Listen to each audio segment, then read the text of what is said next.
Suspetsa. Bow. Inumpisahan no? Oo, suspetsa na agad si Maribel na may ibang kinakalantaring babae ang jowa niyang si Jerry. Ang kababalaghang yan, kababalagan talaga no? Ay ilang beses na raw kasing napapansin naman nitong si Maribel dahil hindi raw mabitaw-bitawan nitong si Jerry ang kanyang cellphone. Oo. Pakiramdam tuloy ni Maribel na gagawa na raw siyang lokohin ng kanyang jowa.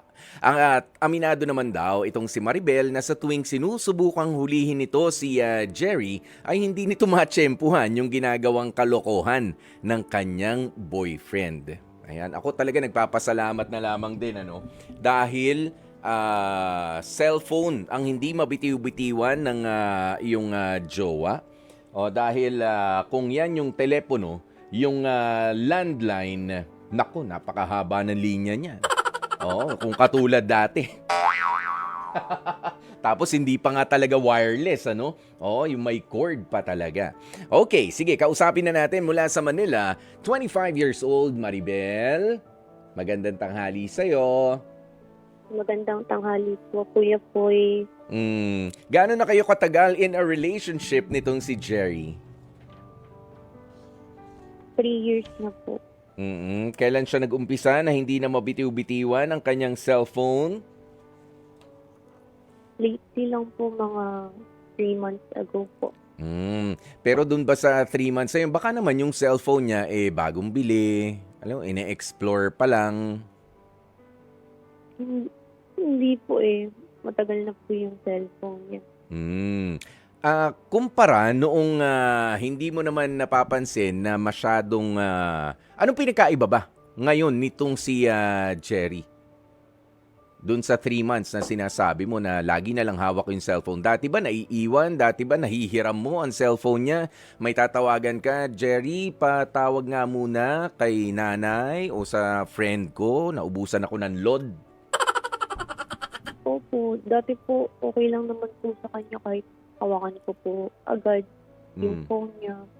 Nabubuksan ko po. Pero ngayon po, iniiwas niya na po sa akin. Parang kapag tulog siya, hindi ko po mahanap. Kapag nauna akong magising sa kanya, hindi ko po alam kung saan tinatago. Kinapkapan mo na ba? Kinapkapan mo na ba? Wala sa ilalim ng unan? Dapat po nasa gilid lang po. Pag sa ilalim po kasi ng unan, minsan po nagigising po kasi siya. So sa gilid-gilid lang po ako naghahanap. Okay. So dati, nandun lang sa gilid niya, ikaw naman, tsetsempo mo, kinakalikot mo kasi. Opo. Tama ba? Bakit? Baka naman dahil nga rin doon, baka naman nagdududa ka na masyado.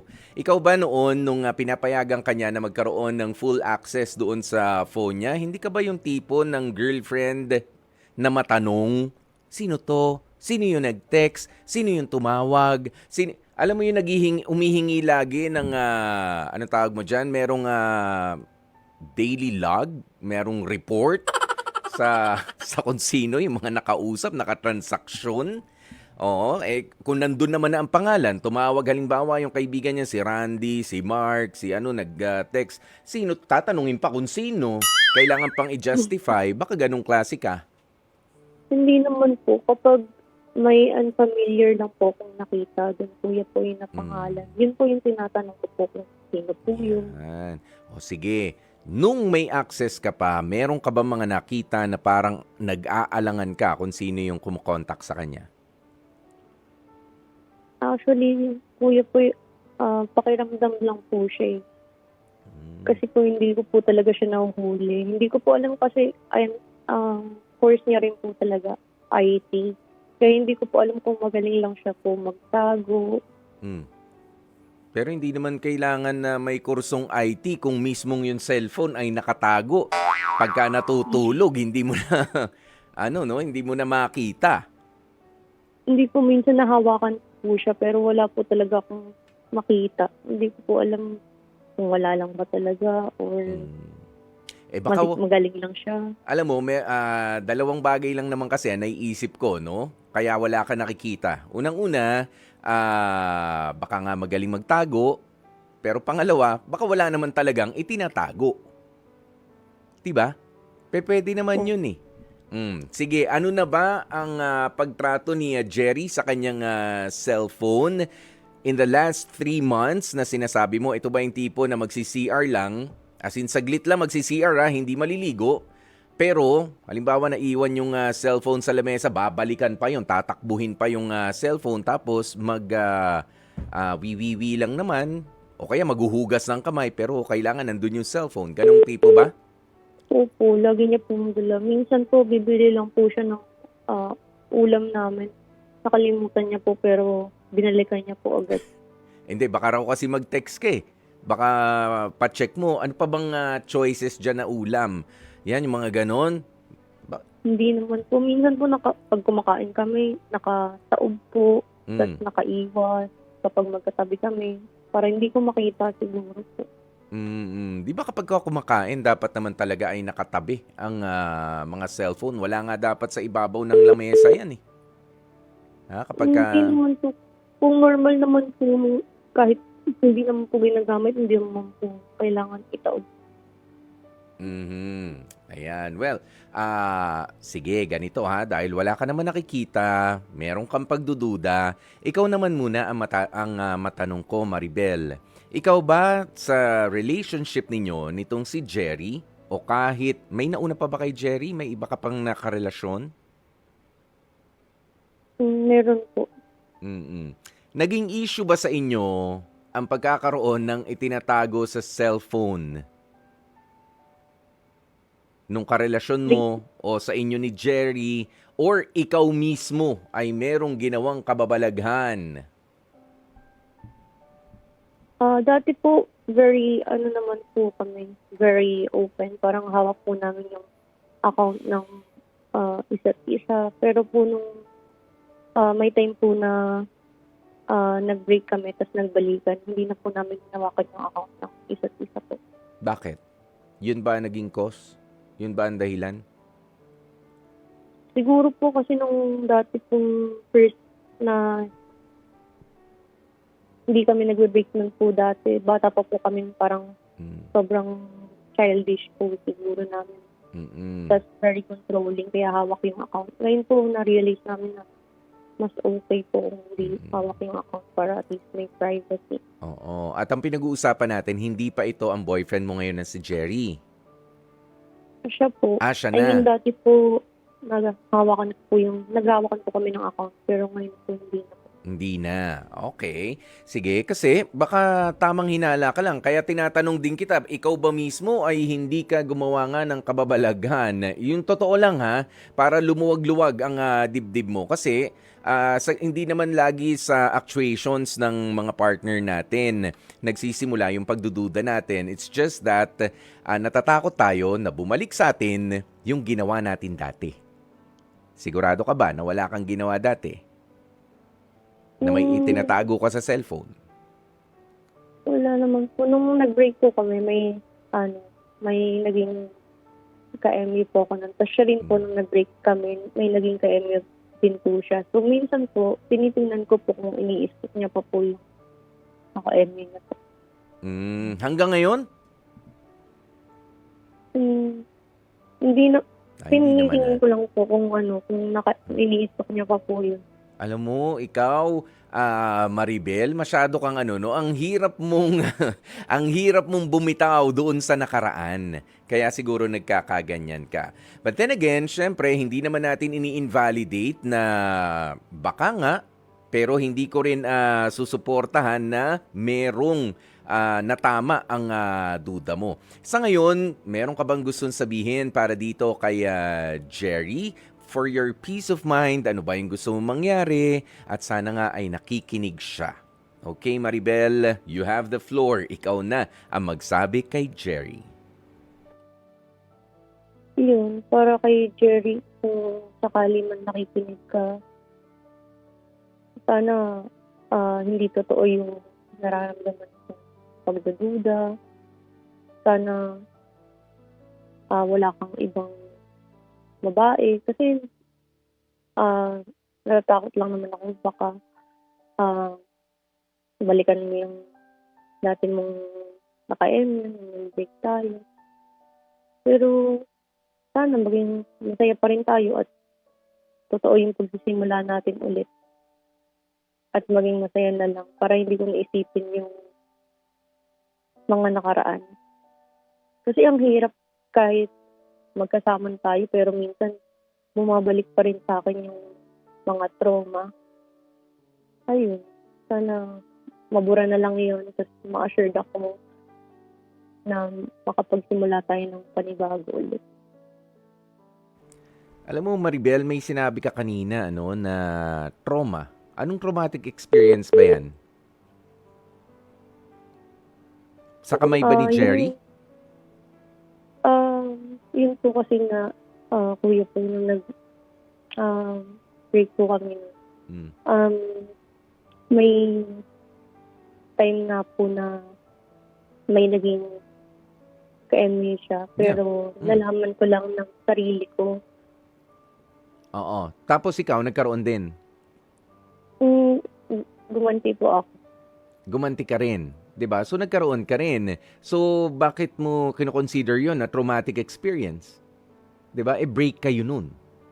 With all due respect, ano, doon sa experience na sinasabi mo, hindi ka dapat na trauma, hindi mo dapat yan itinuturing na ganyang kalala dahil naka-break naman pala kayo noon. Ha? Kasi po nung break po kami, kuya po, parang hindi ko maintindihan kung ba't kami nag-break. Anong dahilan ng breakup nyo? Sabi niya, personal lang. Parang personal lang daw, ganyan. Okay. Namimiss niya dati niyang buhay. Mm-mm. So, parang hindi ko siya maintindihan that time. Kaya parang, siguro nag-self-validation din ako sa iba na parang ginawa ko naman po yung lahat. Hindi yun ako, ganyan. Tapos, Okay. pinalitan ko siya that time. Tapos parang, ako, syempre po, ako yung masama nun kasi naggawa ako agad. Tapos, hindi, parang sinasabi niya single siya, pero nalaman ko sa sarili ko na may ka-MU po pala siya doon malapit sa kanila. MU? Pero low-key lang. Low-key na MU. Kumbaga may kausap lang. 'Di ba ganun 'yun? Ikaw rin Parang naman, meron kang sila. ganun. Yung akin po kasi basto. Pero siya po, parang sinikret niya. Alam, Ganun. Oo. Alam mo, Maribel, ano, sabi mo kanina, medyo mas childish pa yung relationship nyo noon. Ayan, pero I think meron pang remnants yung pagiging childish ng, lalo na sa pagtrato mo sa relationship mo ngayon. Hindi ko sinasabi, no, na para kayong makukulit na mga bata, pero ikaw, kailangan medyo mag-mature na rin sa pag-handle ng relationship na yan. Diyan nga sa second time ninyo na pagpapatuloy ni Jerry. At isa nga dyan, yung pag-i-invest doon sa pagtitiwala sa partner mo. Kaya sabi ko nga sa iyo, ano, baka ikaw yung masyado namang ma-check. Biruin mo natutulog yung boyfriend mo. Gusto mong kalantariin yung cellphone. 'Di ba? Ano bang hinahanap mo? Talaga medyo that's a toxic trait, ano, sa mga karelasyon natin na para kang hindi pinagkakatiwalaan, magigising ka na lamang, may kumakalikot na ng cellphone mo, kinabukasan merong mainit ang ulo dahil may password pala yung cellphone mo. Pero nga kasi, 'di ba, that's his personal property. Mag-boyfriend, mag-girlfriend pa lamang kayo. 'Di ba? At unang-una, wala ka namang napapatunayan, wala namang tumatawag, wala namang, 'di ba? Wala kang pinangahawakan, Maribel. Puro tamang hinala pa lang yan. At medyo rin yan, nakaka-stress din yan at nakaka-pressure para sa boyfriend mo. By now, dapat natutunan mo na medyo magbigay ka rin ng espasyo. Kung talaga maghahanap ng iba yan, maghahanap yan. Dati naman pala, no, nag-break kayo, sinabi niya sa'yo, ng tapatan na mag-break na muna tayo, Maribel, meron lang akong personal na aayusin sa sarili ko. 'Di ba? Kung ayaw niya na sa'yo, I feel like hindi na magtatago yan si Jerry at sasabihin sa'yo, Maribel, mag-break na ulit tayo. Sinubukan naman natin Oo, pero hindi na kita lulukuhin. O, sasabihin ko na sa'yo ang totoo. Hindi mo ba naisip yon, Maribel?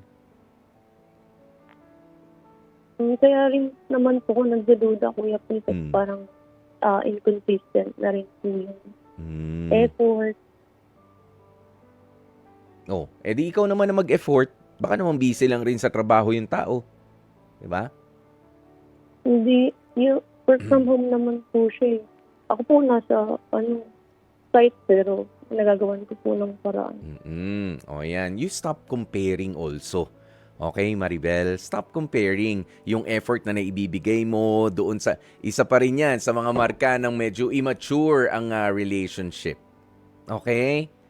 Yan, yung naibibigay niya, wag mong sukatin na, ay, ito binibigay ko sa'yo, sabihin mo ng 80%, o yung sa'yo 40% lang. Walang sukatan. O, sa pagmamahalan. O, walang tuusan. Ha, Maribel? Opo. I-level up nyo yung relationship na yan. Alam mo, basahin ko lang yung ilan sa mga reaksyon ng mga ng mga kapatid natin. Sabi ni Gail Enriquez, naku Maribel ha, baka paranoid ka lang, tamang hinala. Ayan, kahit ano pa ang pagbabantay, kapag ka maglolo ko yan. Kaya relax ka lang rin naman.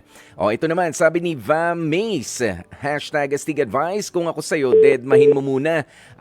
Magpaganda ka, ayusin mo ang sarili mo, maghanap ka ng pagkakaabalahan. Self-growth na lang muna ang atupagin mo at pag may pagkakataon, sigurado siya mismo ang lalapit sa'yo para magtanong kung bakit ka nagbabago. Baguhin mo yung mga ayaw niya sa'yo, magbago ka para sa sarili mo na makita niya ang worth mo. Alam mo, magandang advice yan. Baka ikaw nai-stress ka na rin ngayon, di ba Maribel? O baka hindi ka na nakatulog na maayos, lumalalim na ang eye bags mo, talagang hindi ka mapapansin ni Jerry.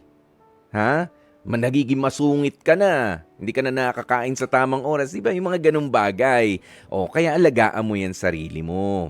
Ayan, sabi ni Arnold Bernardo, kahit na ano pang hinala mo, kung wala ka namang ebidensya, dapat ka na lang magpakakampante muna sa jowa mo para hindi kayo mag-away. Huwag kang hanap nga naman kasi Maribel na mga bagay na kumbaga gut feel lang. Okay? Yung sinasabi na woman's instinct, wag masyadong isinasabuhay yan. Paano naman kami mga lalaki? Wala ba kaming mga instinct din? 'Di ba? Lahat naman tayong mga tao ay merong instinct, nakakaramdam tayo, pero ilalagay natin sa lugar.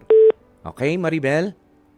Okay po. No, mag-focus ka naman doon sa mga good traits nitong si Jerry kaysa doon sa mga duda mo. Ayan, trust him more and you ask him. Hindi yung patago na gusto mong mabuksan. Ano kaya nasa cellphone nito? Ano kayang... Ay, nako Maribel. Gawain ng mga high school yan. Iwan na natin sa kanila yan.